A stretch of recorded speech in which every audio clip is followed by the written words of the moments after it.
self-confidence, but some of you been flying standby too long. Oh, well. Yeah. I'm going to give you a little water on that. Yeah, some of you been flying. Yeah, standby.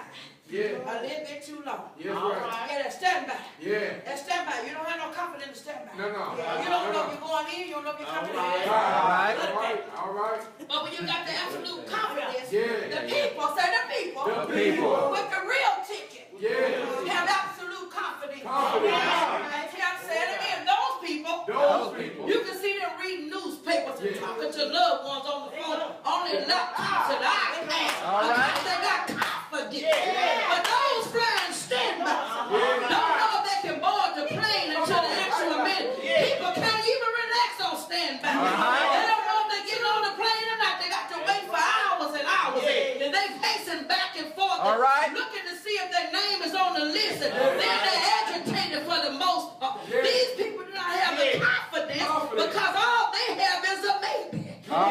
Matthew 7:21 says, not everyone says to me, Lord, Lord, will enter the kingdom of heaven, but only those who will do my will, who will be in heaven. Do you act like you have confidence, or are you flying on a standby? Tell your neighbor, get rid of that standby.